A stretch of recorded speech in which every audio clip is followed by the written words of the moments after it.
Witkoff, hello everybody. President Macron, I want to thank you for your hospitality. You're an incredible man, and thank God for you.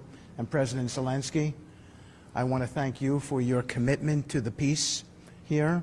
Your team, you have an outstanding team, and it's our privilege to work on this endeavor.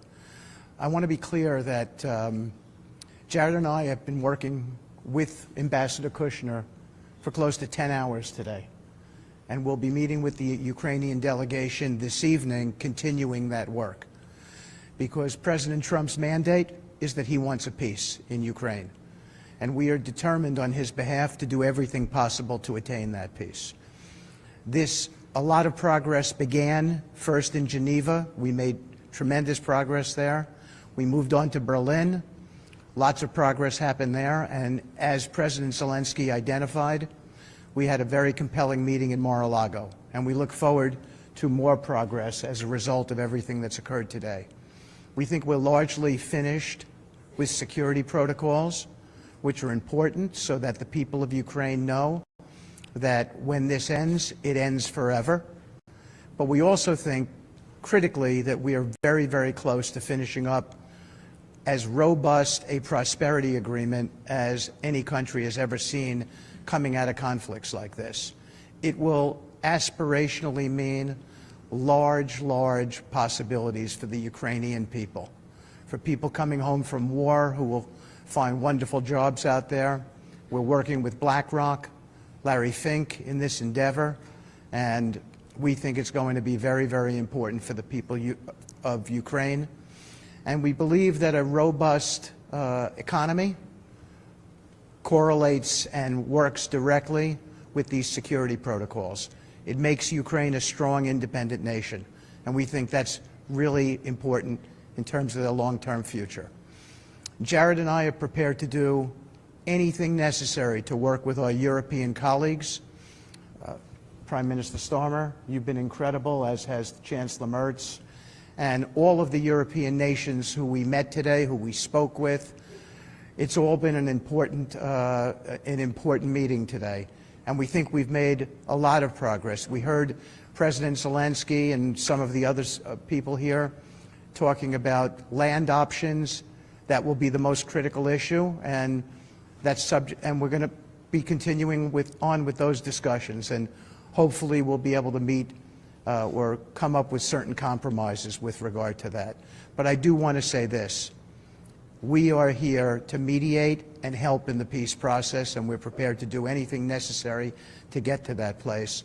President Trump strongly, fervently believes that this killing has to stop, that the carnage has to stop.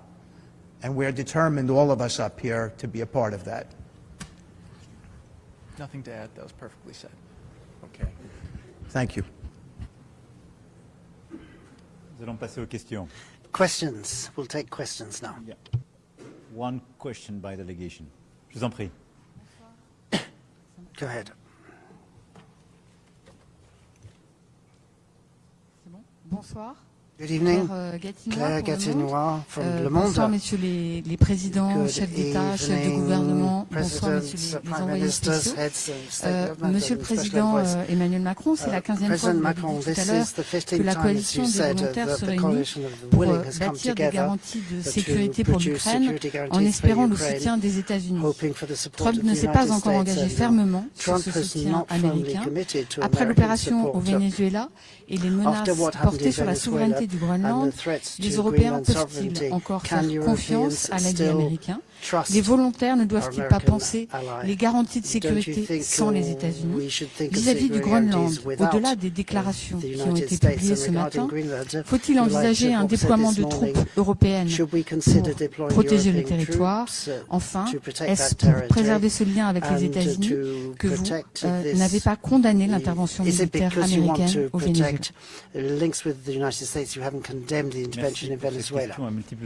Thank you. That multiple question. D'abord, sur la question du Venezuela, qui me semble étrangère à la question qui nous réunit aujourd'hui, la diplomatie a une voix et la diplomatie française s'est exprimée par les canaux qui conviennent.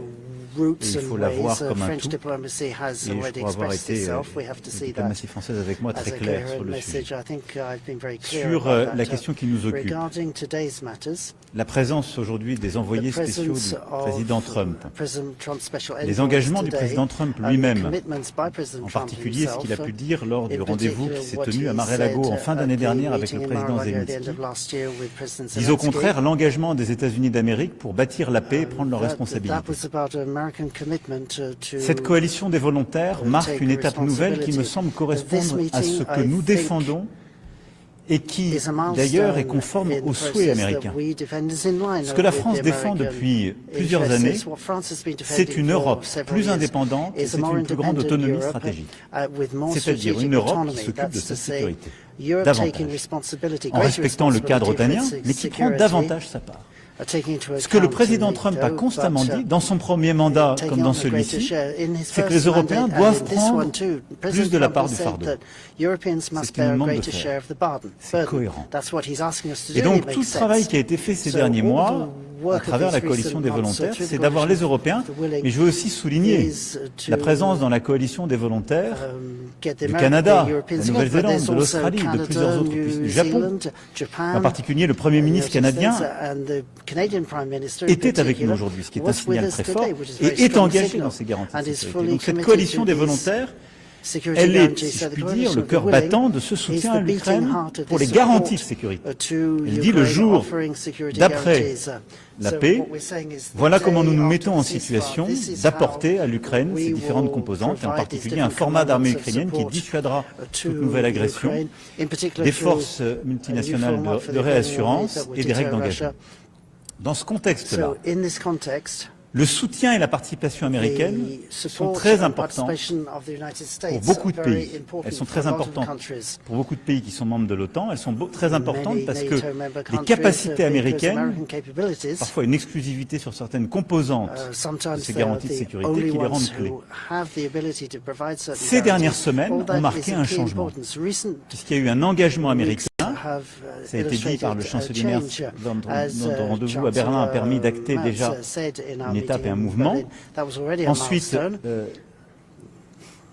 SACEUR, et donc le général américain en charge des forces justement américaines en Europe, mais également les coordonnants au titre de la participation américaine dans l'OTAN étaient présents avec nous et a participé à la planification.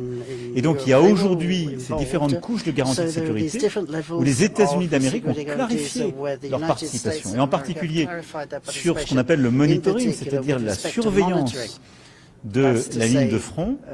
Les capacités d'observation et de suivi américaines sont absolument déterminantes et ont été confirmées. Donc tout ça pour vous dire que ces derniers mois, nous avons élaboré un ensemble, il est cohérent, il est solide. Les États-Unis d'Amérique nous ont demandé de faire plus, nous le faisons et c'est légitime et nous le voulons. Nous avons pour la première fois une coalition des volontaires qui porte de telles garanties, mais nous avons aussi une participation américaine par les moyens qu'elle apporte et ce fameux backstop, c'est-à-dire ces garanties. Dans ce contexte-là, à la fois les déclarations du président Trump à Mar-a-Lago avec le président Zelensky en fin d'année dernière, ce qui a été réaffirmé par les généraux compétents dans la chaîne de commandement américaine, et ce qui a été porté aujourd'hui par messieurs Witkoff et Kushner, est cohérent, c'est un engagement américain pour la paix. Je les en remercie. Et donc, je n'ai pas lieu de suivre quelques thèses qui douteraient de cet engagement, compte tenu de leur présence, des mots très forts qu'ils ont eu aujourd'hui, et du travail qui a été mené avec les États-Unis d'Amérique pour conduire ce dispositif. J'ajoute que les États-Unis d'Amérique, en tant que signataires de la Charte des Nations Unies et membres de l'OTAN, sont aussi des alliés des Européens. Et donc, c'est en tant que tels qu'ils sont présents aujourd'hui et qu'ils ont travaillé à nos côtés durant ces dernières semaines. Merci beaucoup.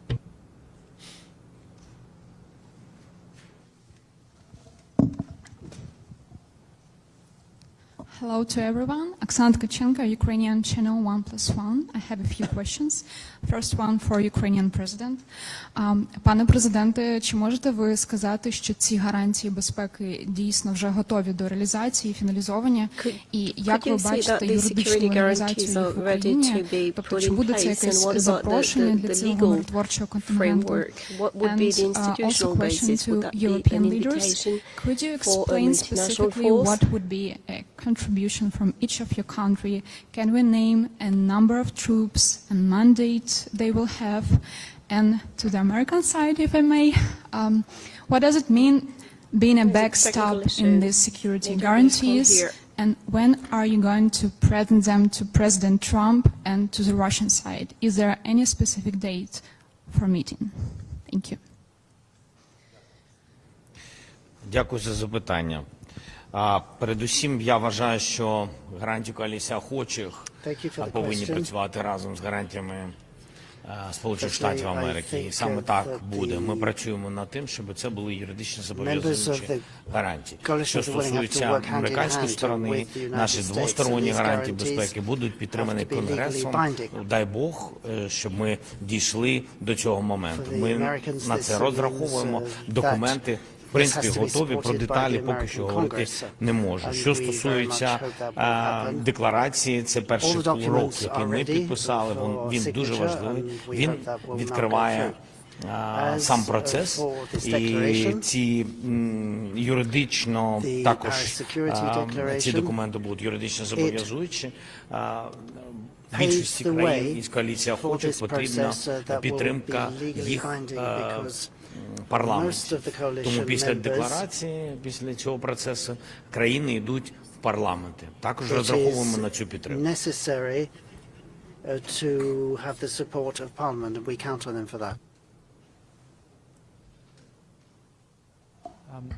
So with regards to the security guarantees, there was extensive conversations about that with President Zelensky and President Trump at Mar-a-Lago in December.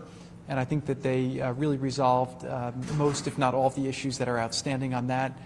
These have been really designed over the last really month in consultation with the Ukrainians, with the Europeans. I will say I think today was a very, very big milestone. And I thank President Macron for assembling this and for all of the work that everyone here has done behind the scenes to bring this together.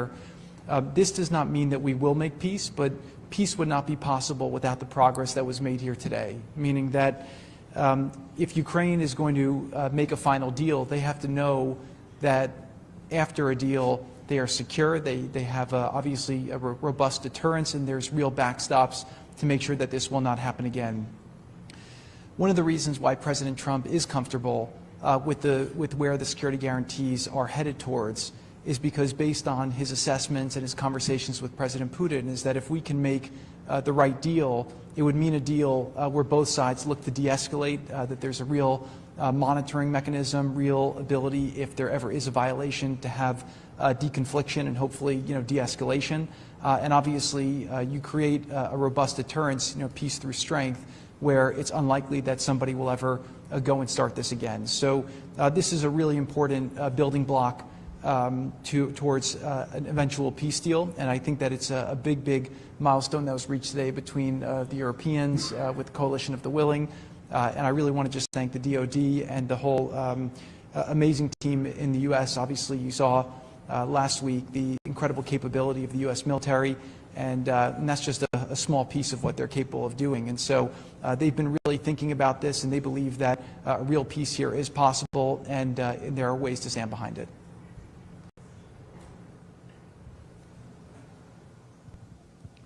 James Mates, ITV News from London. Mr. Starmer, Prime Minister, today's commitments by the United States are already being called a game changer, and I know there's a reluctance to talk about Greenland today, but what value do these commitments have on the very day that at the highest levels of government in Washington they are talking about seizing the sovereign territory of a fellow NATO member? Mr. Witkoff or Mr. Kushner, if I may ask you, the commitments made today, does President Trump commit to coming to the aid of any European forces deployed in Ukraine were they to come into conflict with Russian forces? will President Trump have their back? And President Zelensky, if I may ask you, is this enough? You said before today you were 90% of the way towards a peace agreement. How close are you now? Well, let me start. On the question of Greenland, I've been very clear as to what my position and the position of the UK government is, both in statements I made myself yesterday and in the statement that was put out earlier today. I've been equally clear that the relationship between the UK and the US is one of our closest relationships, particularly on issues on defence, security and intelligence. And we work with the US 24/7 on those issues. So far as today is concerned, the Coalition of the Willing was set up just under a year ago now, with the aim to bring about just and lasting peace, and we knew that that would require security guarantees. We worked on military plans, which were prepared over the early months of the year. To a point of several months ago, we were able to set them out with clarity. Today, we've made real progress on the political commitment, declarations and commitments that have been made today. The biggest meeting of the Coalition of the Willing in terms of the number of leaders here, and the first meeting of the Coalition where we've been sat together with our American colleagues around the same table, hammering out these issues. So this is the political declaration that goes with it. And we've made some real progress on those security guarantees. They're set out in the documents we've issued, but they include on issues such as working with the US on ceasefire monitoring, on binding commitments to support Ukraine, and on the operations headquarters here in Paris. And as Jared said a moment ago, and I thank Steve and Jared for all the work they've done in recent weeks, particularly on the security guarantees, and for being here today at our meeting. But peace is only possible because of the progress that we're making in these meetings of the Coalition of the Willing and that we've made here today. And I'm really pleased that nearly a year after we begun this work with the Coalition of the Willing, that we've got this far now with security guarantees. Of course, nobody is saying that is job done. Of course, there's more work always to be done, but we've made some real progress today, and that is a good thing for Ukraine, it's a good thing for Europe, it's a good thing for the United Kingdom, because, of course, this is about our security, our defence, our freedoms, and the impact that it's already had over 4 long years on Ukraine, on Europe, and back in the United Kingdom. The President strongly stands behind security protocols. Those security protocols are meant to, A, deter any attacks, any further attacks in Ukraine, and B, if there are any attacks, they're meant to defend, and they will do both. They are as strong as anyone has ever seen. Everyone on this panel, on this stage up here, has acknowledged that, as has almost all of the countries that sat at the table with us today. The President does not back down from his commitments. He is strong for the country of Ukraine and for a peace deal, and we will be there for the Ukrainians in helping them to get to that final peace, and we're confident we will get there. You want to say something, Jared? Perfect. Thank you very much for your question. First of all, we have declaration, and I think this is a huge step forward, because 1 year ago we couldn't even think about it, and now we have this step. Yes, of course, not enough, not still enough. We will have document which will be supported, I hope, I'm sure, between us, will be supported by European parliaments, and that will be enough. Then we have really very good dialogue with American side. Thanks again, Steve and Jared. So we really have good steps forward. Yes, 90%, but we are each day a little bit closer. It's still not enough to have a peace, because enough when the war will finish, will end in Ukraine, we still have losses. So it's still not enough. Thank you very much. Bonsoir, guten Abend, Bundeskanzler Merz, Michaela Wiegel, Frankfurter Allgemeine Zeitung. Hier ist von vielen wichtigen Etappen die Rede. Eine wichtige Etappe ist vielleicht auch, dass Deutschland bereit ist, militärisch sich an der Koalition der Willigen zu beteiligen. Herr Bundeskanzler, reicht es, im benachbarten NATO-Gebiet Soldaten zu stationieren? Können Sie etwas mehr sagen, auch was die Erwartungen, die an Sie herangetragen worden sind? Sie haben es schon erwähnt, Deutschland ist der wichtigste Unterstützer. Müssen wir militärisch uns stärker beteiligen? Frau Wegel, vielen Dank für die Frage. Wir haben das sehr ausführlich miteinander diskutiert. Ich habe für die Bundesregierung erklärt, dass wir selbstverständlich bereit sind, auch an den Sicherheitsgarantien teilzunehmen. In welcher Form wir das machen können, ist zurzeit offen, weil das gesamte Paket der Sicherheitsgarantien noch nicht abschließend besprochen worden ist. Es gibt jetzt erste sehr konkrete Vorschläge. Wenn Deutschland sich daran beteiligt, dann bedarf dies zunächst eines Beschlusses der Bundesregierung und anschließend einer Bestätigung des Deutschen Bundestags. Ich werde der Bundesregierung und gegebenenfalls dem Deutschen Bundestag auch erst dann Vorschläge unterbreiten, wenn es hier zu einem Waffenstillstand gekommen ist. Und wenn wir in der Koalition der Willigen zu einer entsprechenden gemeinsamen Vorgehensweise Vereinbarung getroffen haben. Wir sind auf dem Weg dorthin. Aber ich habe in der Runde heute Nachmittag auch noch einmal deutlich gemacht, es kann auch richtig sein, beides zu tun. Sowohl Truppen in der Ukraine zu stationieren, das sind vor allen Dingen die Truppen der Ukraine, die gestärkt werden müssen, die aber dann eben auch in benachbarten Staaten zur Ukraine weitere Truppen zu stationieren, die für den Fall einer erneuten russischen Aggression eingesetzt werden können. Ich spreche bewusst hier im Konjunktiv, weil das Ganze im Gesamtkontext, im gesamten Paket noch nicht ausverhandelt ist. Aber noch einmal, die Grundvoraussetzung ist, dass es einen Waffenstillstand gibt, ein Abkommen mit Russland über einen Waffenstillstand. Und dieser Waffenstillstand, der muss dann abgesichert werden durch entsprechende militärische Unterstützung der Ukraine. Und ich will es hier auch noch einmal betonen, es ist nicht nur eine militärische Unterstützung der Ukraine, es ist eine militärische Unterstützung des Friedens und der Freiheit in ganz Europa. Und deswegen engagieren wir uns hier auch. Es geht nicht allein um die territoriale Integrität der Ukraine. Es geht um die dauerhafte Aufrechterhaltung der politischen Friedensordnung und Freiheitsordnung in ganz Europa. Und die haben wir immer verteidigt. Und da ist Abschreckung das Stichwort der letzten 70 Jahre. Und das wird es nach meiner festen Überzeugung auch für die nächsten Jahre und Jahrzehnte. Cette conférence de presse est maintenant terminée. That's the end of the press conference. Thank you all very much and good night. And Happy New Year once again to you all.